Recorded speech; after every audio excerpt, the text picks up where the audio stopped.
Voilà, bonsoir et merci de suivre cette nouvelle rubrique, les grands débats des présidentielles 2015. Nous savons tous que l'Afrique est en pleine mouvance présidentielle. Dans tous les pays, bien sûr, il y aura des élections. Je reçois ce soir sur mon plateau du plateau des grands débats des présidentielles de 2015, M. Kanté. M. Kanté, bonsoir. Bonsoir, monsieur. Voilà. Et monsieur Cissé. Monsieur Cissé, bonsoir. Bonsoir, monsieur. Voilà, tous les deux consultants. Nous allons parler de la Guinée. La Guinée, comme je le disais tout à l'heure, au risque de me répéter, et aussi va aux élections. Alors, monsieur Kanté, je suis fasciné aujourd'hui par le problème de l'ancien président, Dadis. Est-ce que vous pouvez nous expliquer un peu, c'est quoi la situation véritable du président Dadis? Où est-ce qu'il est aujourd'hui? D'aucuns diraient qu'on l'aurait déféré à Pau, d'aucuns disent qu'il a été arrêté, d'aucuns disent qu'il a été bloqué au Burkina. Et pendant ce temps, ses parents de Nzere Kore veillent tous les soirs, demandant à Dieu de ramener leur fils parce qu'ils pensent que Dadis a encore la possibilité d'être le nouveau président de la Guinée. Est-ce que vous pouvez nous en dire plus? Le problème spécifique est que Dadis, il sait ce qui se passe en Guinée et il sait pourquoi il n'est jusqu'à présent pas revenu en Guinée. Et justement, avec la protection de l'ancien président burkinabé Blaise Compaoré, qui a été demandé de lui prendre en charge, et Blaise Compaoré est parti et tout. Les délits que M. Dadis Camara a eu à mettre à la disposition de la Cour pénale internationale demandent à ce qu'il soit jugé. La justice guinéenne, ces derniers temps, il n'y a pas 2 mois encore, ils se sont déplacés et allaient trouver Dadis à Ouagadougou. Et ils ont discuté du problème, ils l'ont interviewé, ils ont trouvé véritablement qu'il est fautif, donc il l'a inculqué.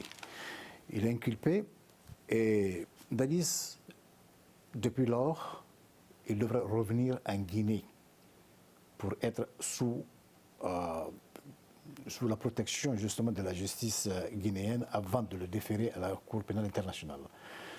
Donc, par rapport à là, je pense qu'il y a un secret d'État qui est en train de négocier avec certaines entités, qui n'est pas encore très clair, ce n'est pas encore diffusé. Mais il faudra retenir tout simplement que Dadis Camara est inculpé par la justice guinéenne et il doit comparaître à la Cour pénale internationale. Donc il attend d'être déféré à la Cour pénale internationale. Et par rapport à sa candidature, tout le monde a compris que certainement il cherche à cacher, aussi même à masquer les délits qu'il a fait, qu'il a sponsorisé en se projetant comme candidat à la magistrature suprême de la Guinée, détourner l'attention des gens, et je pense que ça ne peut pas réussir. Toute la Guinée est unanime que ça ne peut pas réussir.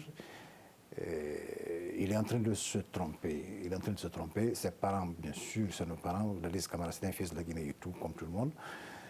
Mais il est à la disposition de la justice, il doit être mis à la disposition de la justice pour être jugé. Oui, mais M. Kanté, ce n'est pas tous les Guinéens, M. Cissé, je serai à vous tout à l'heure, M. Kanté, ce n'est pas tous les Guinéens qui pensent de la sorte.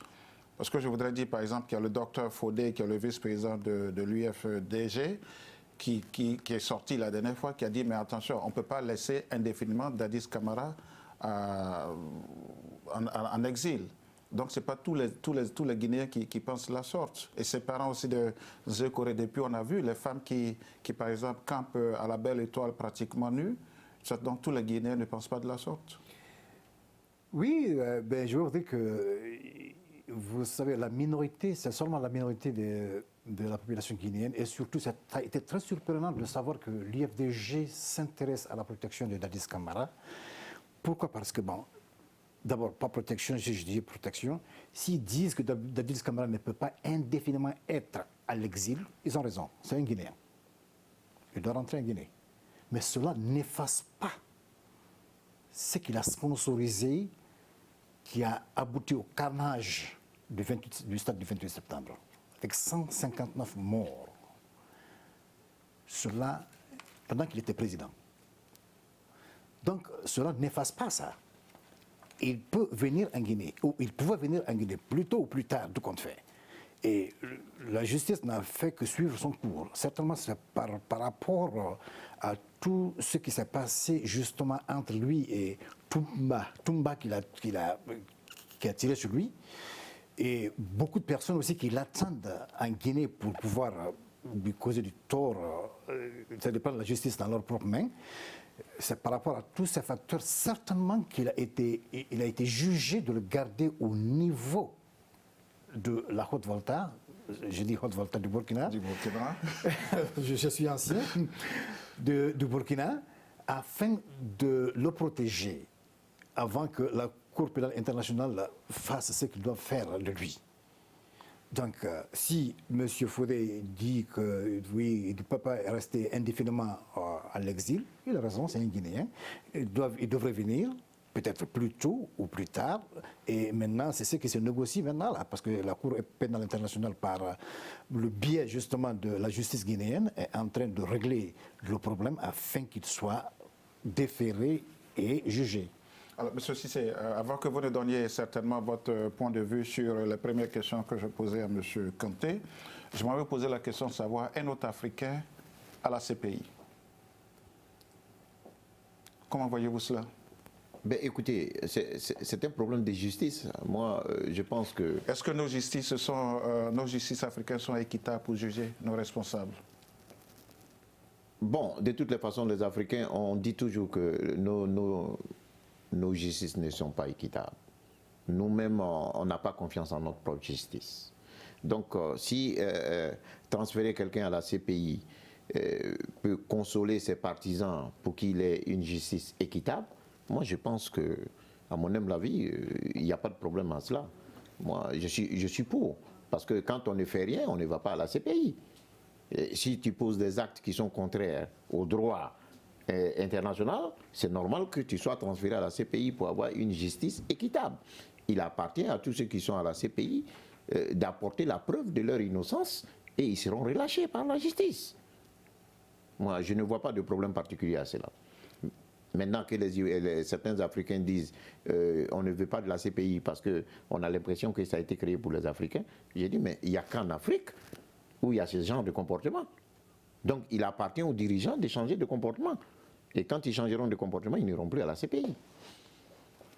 Monsieur Kanté, je voudrais citer ici le président du bloc libéral, Faya Milimono, parce que nous savons que le droit de se présenter aux élections en Guinée est monté de 800 millions de francs guinéens, alors qu'au temps du général Lansana Conté, c'était 50 millions, et maintenant c'est monté à 800 millions. Est-ce que ce n'est pas une manière d'arrêter certains responsables politiques de se présenter aux élections présidentielles? Est-ce que tout le monde peut s'acquitter? Je voudrais tout simplement que 800 millions, c'est exorbitant. Et tout citoyen a le droit de se présenter pour la magistrature suprême de la Guinée si tu en as les qualités et tu es choisi justement par tes militants ou par le nombre qu'il faut de militants pour te faire passer à la magistrature suprême. 800 millions, c'est exorbitant, c'est pas franchement à la portée du Guinéen moyen, non. Alors aujourd'hui, M. Cissé, on parle des accords entre le gouvernement en place et l'opposition. Est-ce que vous pensez que ces accords vont véritablement produire quelque chose qui puisse apaiser les élections à venir en Guinée? Je le souhaite pour le peuple guinéen parce que la Guinée a suffisamment souffert. Moi, je pense qu'il est bon que les Guinéens partent au développement. Il est bon aujourd'hui que les politiques arrêtent d'instrumentaliser le peuple, de faire descendre le peuple dans la rue, casser ce qu'on a, le peu qu'on a, et pour revendiquer. Moi, je pense que ce n'est pas la solution. Il faut aujourd'hui, parce que tous ceux qui sont en train de manipuler le peuple, quand ils seront au pouvoir, ils auront ce même peuple en face d'eux. Donc il est bon de présenter des projets de société et de développement pour que le peuple adhère. Il faut qu'on arrête, il faut qu'on arrête les casses, les marches, etc. et tout ça, ça n'apporte rien au pays. Moi, je pense que les Guinéens ont trop souffert. Depuis le décès de Feu Sékou Touré jusqu'à ce jour, la Guinée qui était considérée comme comme dirait Sékou Touré lui-même, c'était un scandale géologique. Jusqu'au jour d'aujourd'hui, la Guinée peine à se relever. C'est pas normal. Il faut que les politiques comprennent. C'est malheureux.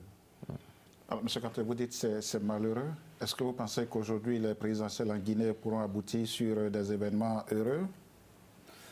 Si les opposants qui se font passer pour les politiciens comprennent ce qu'il faut pour la Guinée, oui. Et à quel niveau, à quel degré comprendront-ils? Au degré justement de patriotisme. Parce que la gestion d'un pays, c'est comme la gestion de sa propre famille, d'une famille. Un bon responsable père de famille, c'est ce qu'il faut pour sa femme et ses enfants. Donc, à la grande échelle, il faut un chef d'État qui sache ce qu'il faut pour les Guinéennes et les Guinéens. Nous avons tout ce qu'il nous faut pour être à la hauteur des pays industrialisés, mais pourquoi tout ce temps nous n'avons pas bougé d'un seul iota, sauf quand le président Alpha Condé est venu là, qu'on a beaucoup embêté au départ. Moi-même, présentement, je vous dirais très ouvertement que je n'étais pas très chaud pour le président Alpha Condé.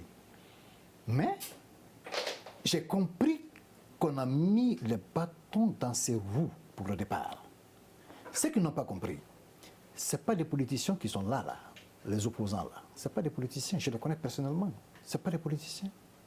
Ce sont des technocrates ou des hommes d'affaires qui sont venus pour pouvoir machiner des choses. Ils veulent se placer là pour pouvoir aller au pouvoir. Ce n'est pas ce que la Guinée a besoin. La Guinée a besoin d'un homme réfléchi qui a l'amour de la patrie, qui a l'expérience de gestion des ressources humaines et qui a une vision, un focus pour pouvoir mener la Guinée à bon port. Et pour vous, c'est le président actuel? Alpha Condé a mis les jalons. Moi, je ne l'avais pas apprécié. Je vous parle maintenant, là, beaucoup de personnes me connaissent, parce que toute la Guinée me connaît, et tous les Guinéens aux États-Unis me connaissent. Ils pensent certainement que je suis pour Lansana Kouyaté qui est imposé à moi et machin tout. Je l'aide en tant que, par nos relations parentales là, et tout, et machin tout. Mais pour ce qui concerne la Guinée, j'ai toujours été impartial et véridique. Pourquoi? Parce que c'est la seule chose qui peut nous mener au développement pour être au même niveau que les pays industrialisés. C'est très facile. La Guinée n'est pas un très grand pays. Là. Absolument. Et nous avons tout ce qu'il nous faut pour être à la hauteur de ces pays industrialisés. Pourquoi pas? Monsieur, je reviens à vous, M. Kanté. M. Cissé, votre dernier mot en 30 secondes. La régie me fait dire qu'il reste 30 secondes. Moi, je voulais tout juste dire au peuple guinéen de penser à la Guinée. En premier lieu, il faut qu'ils pensent à la Guinée. Il faut qu'ils arrêtent de penser. Nous sommes dans un grand pays, que les États-Unis d'Amérique. Moi, je pense que les pères fondateurs des États-Unis d'Amérique ont pensé au pays. Ils n'ont pas pensé à eux-mêmes ou à leurs descendants ou quelque chose comme ça. Ils ont pensé aux États-Unis d'Amérique. Ils voulaient faire de ce pays un grand pays. Moi, je pense que les Guinéens doivent aujourd'hui penser à la Guinée et mettre tout en œuvre pour que la Guinée avance sur le chemin du développement. Monsieur Kanté, en 30 secondes, votre dernier mot. Je voudrais tout simplement que les opposants, qui ne sont pas des politiciens pour moi, franchement, ils doivent essayer de comprendre que la Guinée n'est qu'une. Et la Guinée appartient à tout le monde. S'il y a un président, il faut aider le président. Tu as des talents, il faut aider le président avec ces talents qui peut faire sortir la Guinée du marasme économique et financier. C'est tout. C'est tout ce qu'ils peuvent faire. Aider le président à guider le pays. Parce qu'il a montré, il a posé les jalons. Voilà. Merci bien, merci de suivre les grands débats des présidentielles de 2015. Je recevais bien sûr ce soir sur nos plateaux M. Kanté, consultant. M. Kanté est originaire de la Guinée, accompagné de M. Cissé, consultant. M. Cissé est originaire de la Côte d'Ivoire. Et voilà, ce sont ces consultants que nous allons revoir périodiquement, très régulièrement, pour parler un peu des élections en Afrique. Bonsoir, merci, c'était Jean-Marie Kwasi.